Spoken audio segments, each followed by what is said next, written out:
ಸಂತೋಷವಾಗಿರ್ಬೇಕು. ಏನು ಎದ್ದು ಕೂಡಲೇ ಮುಖ ಗಂಟು ಹಾಕ್ಕೊಂಡು ಕುಂತ ಅಂದ್ರೆ ಯಾಕೋ ತಮ್ಮ ಒಟ್ಟು ಏನು ತಿಳಿವಲ್ಲ ನನಗೆ, ಏನಾಗೈತಿ ಒಟ್ಟು ಏನನ್ನ ತಿಳಿವಲ್ದು. ಅವನ ಮುಖ ಗಂಟು ಹಾಕಿದ್ದು ನೋಡಿದ್ರೆ ಈ ಕರ್ನಾಟಕ ಸರ್ಕಾರದ ಗ್ಯಾರಂಟಿ ಸಾಲನ ಇವನ್ ತಲೆ ಕಟ್ಟ್ಯಾರ ಅನ್ನೋ ಹಂಗ ಏನು ಮುಖ ಗಂಟು ಹಾಕೊಂಡು ಕುಂತರ ಜೀವನ ಹೆಂಗ. ಅದಕ್ಕೆ ಹೇಳ್ತಾಳ, ಮೊದಲು ಆನಂದ ಇರ್ಬೇಕು ಮನುಷ್ಯ, ಸಂತೋಷವಾಗಿರ್ಬೇಕು ಜೀವನದೊಳಗೆ. ಏನು ಒಂದು ಹೆಚ್ಚ ಒಂದು ಕಡಿಮೆ, ಮೊದಲು ಆನಂದ ಇರ್ಬೇಕು.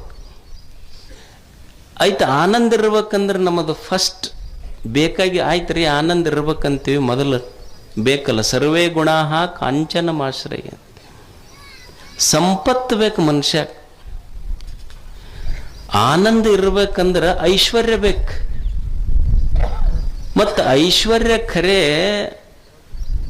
ಇನ್ನೂ ಇದಕ್ಕಿಂತ ಮುಖ್ಯವಾಗಿ ಯಾವುದು ಐಶ್ವರ್ಯ ಅಂತ ಗೊತ್ತಿರ್ಬೇಕಷ್ಟ.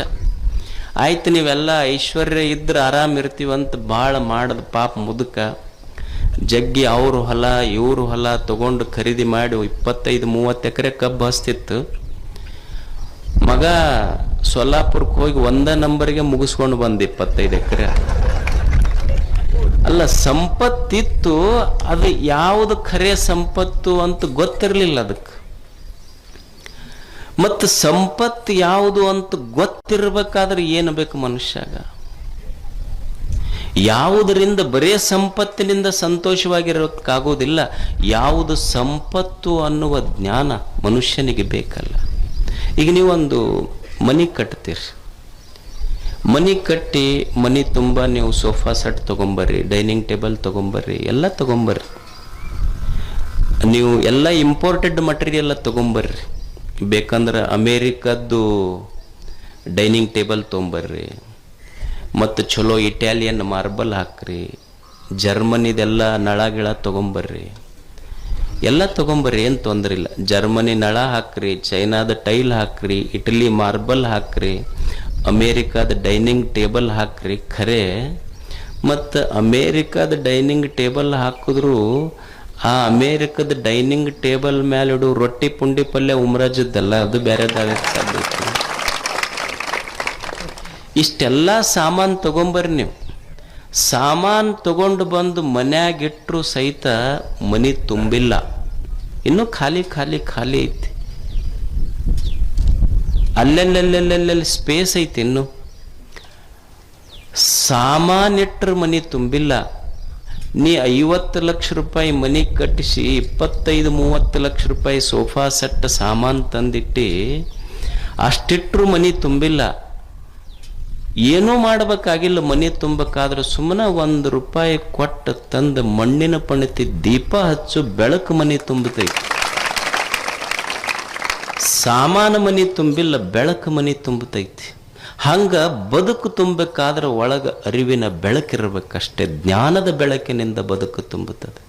ಅದಕ್ಕೆ ಮುಕ್ತಾಯಕ್ಕ ಹೇಳ್ತಾಳ, ಆನಂದ ಬೇಕು.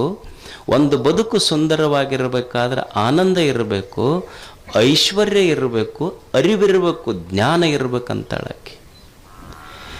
ಜ್ಞಾನ ಇಲ್ಲದಕ್ಕೆ ಬದುಕು ಕೆಟ್ಟೈತೆ ನಮಗೆ. ನೀವು ಒಂದು ತಿಪ್ಪೆ ಐತಿ, ನೀವು ತಿಪ್ಪ್ಯಾಗ ಹೋಗ್ರಿ, ಒಂದು ಕೋಳಿ ಇರ್ತೈತಿ.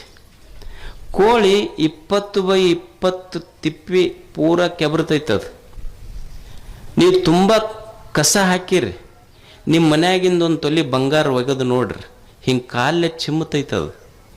20x20 ತಿಪ್ಪಿ ಒಳಗೆ ಪೂರ ಕಸ ಇದ್ರೂ ಕೋಳಿ ಕಸ ಮುಟ್ಲಿಲ್ಲ, ಒಂದು ಜೋಳದ ಕಾಳು ಮುಟ್ಟತೆ ಹೊರತು ಕಸ ಮುಟ್ಲಿಲ್ಲ. ಆಯ್ಕೆ ಇದು ಬದುಕಿಂತ.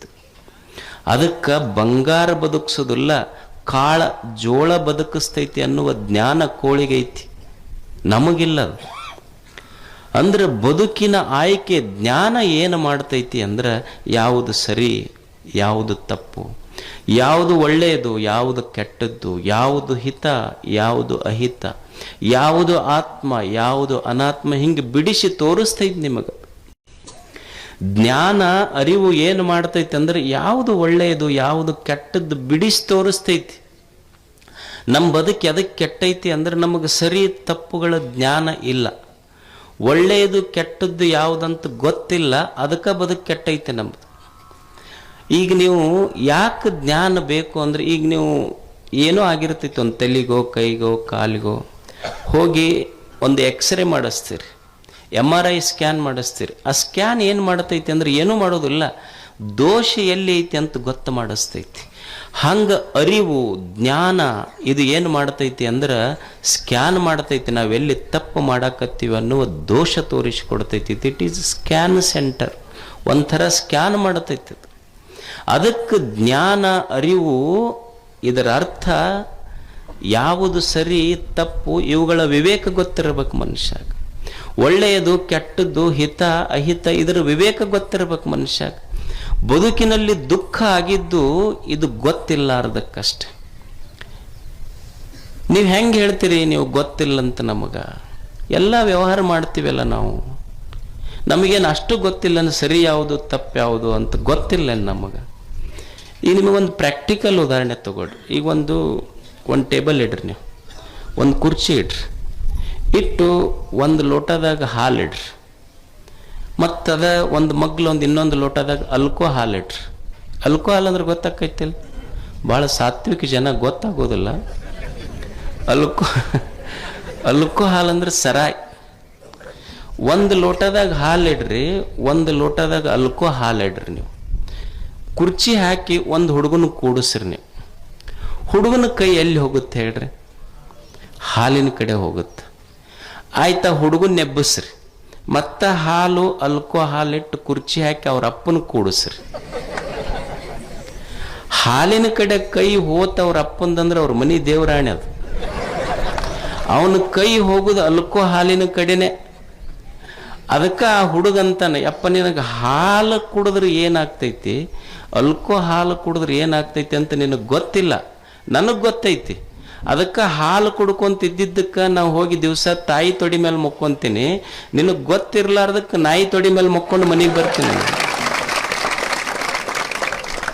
ವ್ಯತ್ಯಾಸ ಗೊತ್ತಿಲ್ಲ ನಮಗೆ. ಜ್ಞಾನನ ಹೇಳೋದು ಯಾವುದು ಸರಿ ಯಾವುದು ತಪ್ಪ, ಯಾವುದು ಕುಡಿಬೇಕು ಯಾವುದು ಕುಡಿಬಾರ್ದು, ಹಾಲು ಕುಡಿದ್ರೆ ಏನಾಗ್ತೈತಿ, ಅಲ್ಕೋ ಹಾಲು ಕುಡಿದ್ರೆ ಏನಾಗ್ತೈತಿ ಗೊತ್ತಿಲ್ಲ ನಮಗಷ್ಟ.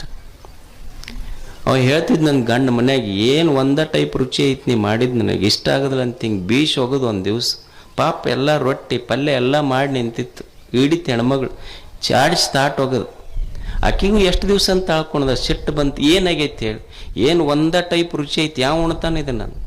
ಅವಾಗ ಅಕ್ಕಿ ಬಳಿ ಏರಿಸಿ ಕಪ್ಪಾಳಕ್ಕೆ ಬಿಟ್ಟು ಲೇಟು ಅಂತ.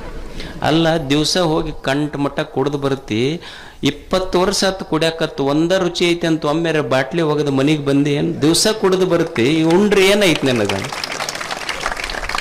ಗೊತ್ತಿಲ್ಲ ಮನುಷ್ಯಾಗ ಸ್ವಲ್ಪ ಹಿತ ಅಹಿತ ಯಾವುದು ಅನ್ನೋದು. ಅದಕ್ಕೆ ಮುಕ್ತಾಯಕ್ಕ ಹೇಳ್ತಾಳ, ಮನುಷ್ಯನ ಬದುಕು ಸುಂದರವಾಗಬೇಕಾದ್ರೆ ಇವು ಮೂರೂ ಇರಬೇಕು. ಆನಂದ ಇರಬೇಕು, ಐಶ್ವರ್ಯ ಇರಬೇಕು, ಅರಿವು ಜ್ಞಾನ ಇರಬೇಕು.